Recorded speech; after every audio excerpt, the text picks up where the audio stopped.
is Nora Wünsch-Nagy, and she is an assistant professor at the Department of English Applied Linguistics at Eötvös-Loránd University, Hungary.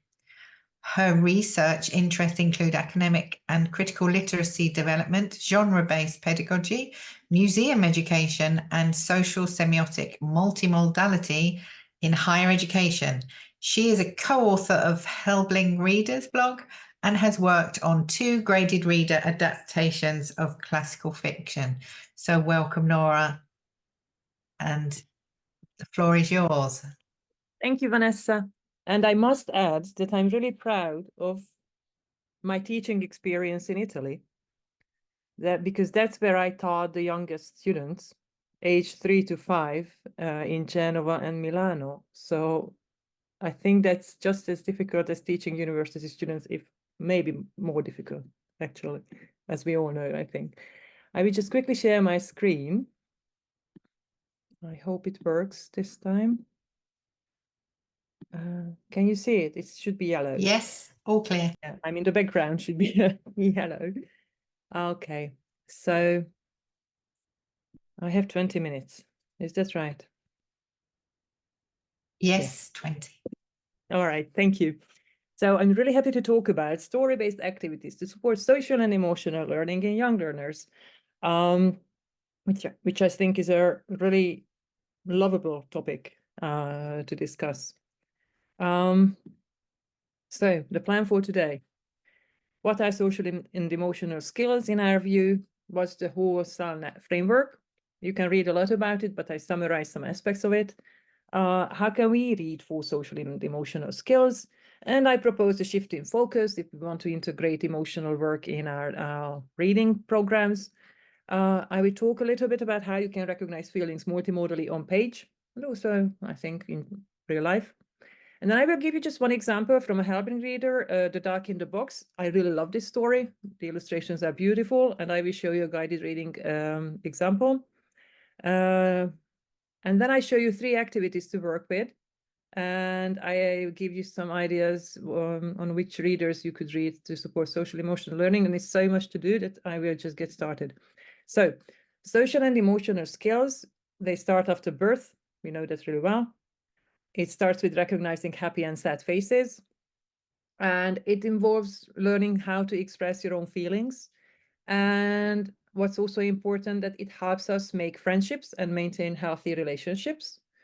And it kind of contributes to what are the benefits to reducing stress and resolving conflicts and respecting others and becoming empathetic. So the middle column I've collected here is all about the benefits of developing social and emotional skills in our students, starting at a very young age. We've all been to playgrounds and small classrooms with young people, so we know how important it is to deal with their feelings. Of course, students, young ones, need to learn how to deal with social expectations, and it's quite a big demand we have for them. Being aware of others, how to maintain a healthy emotional life. And as we know it very well, it is needed, all these skills are needed all through our lives, and we can never stop really developing them and dealing with them. So we are actually, through stories, we are contributing to life skills. And if the story is good, it will stay with us for a lifetime. I think we can all agree on that. Okay, so social emotional learning, the framework, is a kind of educational approach in which the emphasis is on the development of skills, but in terms of understanding and managing emotions, building healthy relationships, and making decisions. And it promotes a positive learning experience and overall emotional intelligence. The 5 core competencies have been defined. You can also check the OECD and the actual framework for it. Self-awareness, self-management, social awareness, relationship skills, and responsible decision-making. So when we are reading stories which somehow promote emotions and reflections on emotion, we are doing all these things all at the same time, which is quite nice.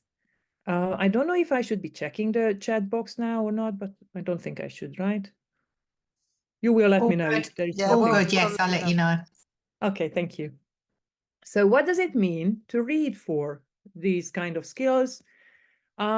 it's very easy. I think we can all agree that we can do it in the first language of our students. So what I'm saying here is true in English as a second language, but it is also true with L1 supported, first language supported reading, because I think that the most important thing for young learners when we are reading to them in or with them in English is to make them feel comfortable about reading. And if they don't feel good about a word in English or they want an explanation, I wouldn't push for just the second language. I think we can always make them comfortable with just one word they can just hang on to and feel better about it. So whatever I say here, I think should be considered like in first language and mother tongue supported kind of teaching. So we start with recognizing the emotions in stories, not only in the language and in the textual layer, but also in the visual layer of the text. And then we try to work for empathy and try to understand the emotions of characters. And it also means that we are experiencing these different perspectives. And these are all in stories. We see how certain characters build resilience, face moral and ethical dilemmas, how they can resolve conflicts and build social skills. It's a time for self-reflection, and every time we talk about all these things, we are contributing to communication skills. And what's beautiful about it is that this is not normally done in a language classroom. I think this is best supported in either reading sessions or drama teaching, but reading can have the answer for all these skills development objectives. Now, the shift in focus I like to promote and say is not ignoring focus on language and knowledge and content in our teaching, because it's there. That's what we are teaching. Language is knowledge, and that's what we are teaching. So first, we ask, what does this story mean? What have you learned from this story? What new words do you remember or have you learned? Or I don't know, we can focus on all these things in the language classroom. But when it comes to extensive reading or any kind of different type of reading project, then you focus on feelings. How do the characters feel? How would you feel? And what does reading this story make you feel? This is the natural way, and I say it based on my own research with students, like how they respond to exhibitions, stories, songs, theater plays, is through their emotions first. That's where they position themselves in connection to the story first. And I think promoting this and supporting students in this is really important, because then that's how they can feel more comfortable. And then we can focus on language and knowledge, but let's just spend more time with the feelings and emotions as well, no? So, moving on. One type of activity here, I'm zooming in the first feelings question. How do the characters feel? You can use this sort of approach when you're reading to build vocabulary, because using precise words to express what we can see. Of course, again, it might be hard with young learners, but just being from happy and sad, it is a good opportunity to work with a little bit more vocabulary in exploring the characters' emotions.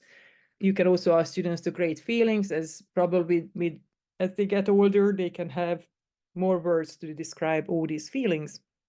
We can even build emotion trees with words of similar meaning. An interesting thing, and again, it might be hard in the second language or the target language, like what is said and what is implied. But based on my own experiences, I see that if you ask it at the right level for the student, they actually understand the implied meaning, because they have the visual support in the illustrations in really nice graded readers.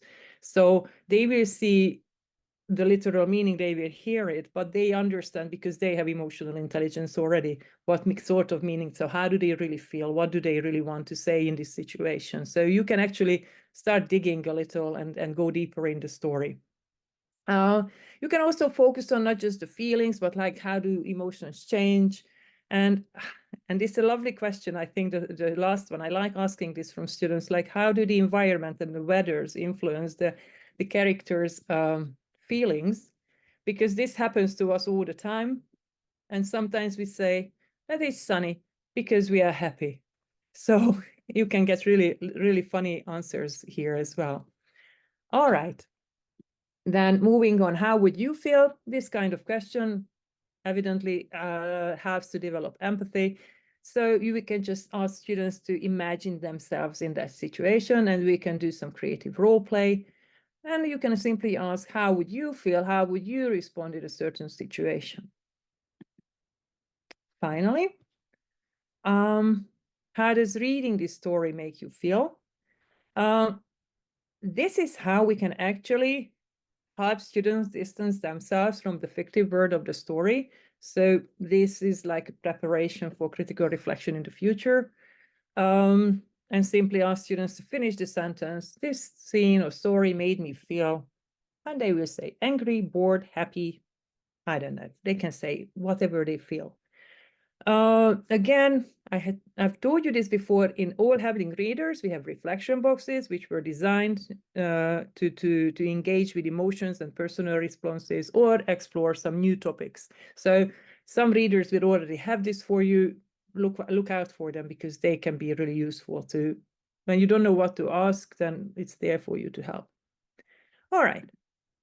Now, I told you that I would talk about how we can recognize feelings multimodally. Multimodality means that our communication and our learning is based on more than one channel of communication. Usually, our education is text-based, and we focus on written and spoken languages. These are two modes of communication or meaning-making resources. But we all know, especially in the digital age, that our communication is based on image, movement, gestures, my intonation, sound and music, and so on. And it's also, when we look at the page, we express a lot with the colors that we wear, or the colors that we see or use, and so on. So we can ask students to think in all the multimodal terms, which they already do, but we can help them recognize this. Just look at this one image from the duck in the box. We can see a little boy running from left to right, so we see that he's running towards something. There's some narrative action in the story. So we can ask students to describe the body, just simply saying, what is he doing? He is running. Where is he running? He is running towards something. What do we know from his gestures? He looks happy, he looks excited, he's focusing on something. And all these ideas are kind of describing interpersonal relations, and we need to know that. Our students don't need to know that. Then you can focus on colors, because color is the most expressive mode, probably, that even the youngest learners will understand. Here you see really warm yellows in the environment and both in the characters. So that will be the mood and the atmosphere created by the story. So when you are reading extensively, you are of course also engaging with all the visual aspects of the books as well. Then you are also focusing on the language, and as I said, what words are said and what meanings are implied.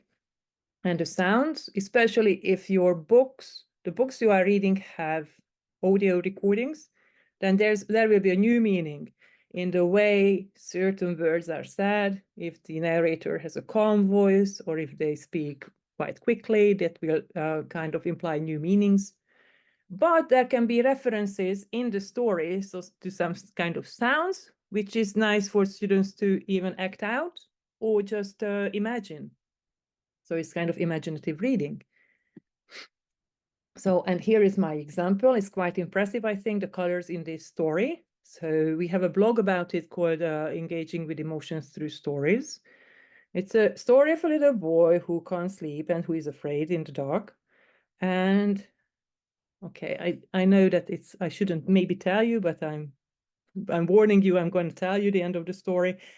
He will deal with the dark, and he will find a solution to face the dark and accept darkness. So before reading, what I would say that if you want to do it in an extensive kind of way, you focus on the images first, not the language, not the story itself. Have students understand the meaning in the story.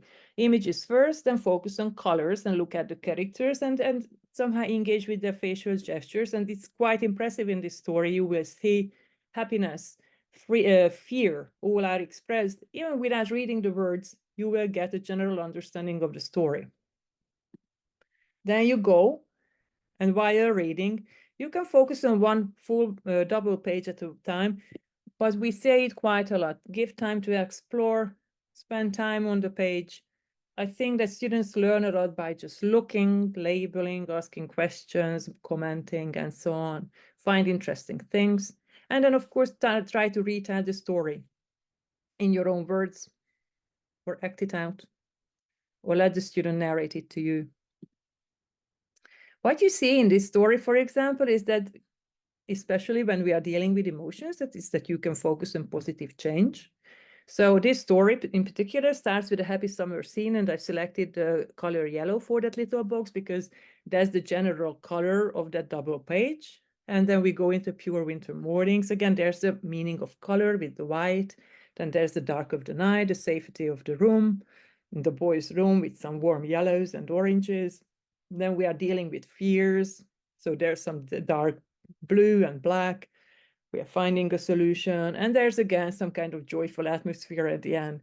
Again, we are focusing on meaning.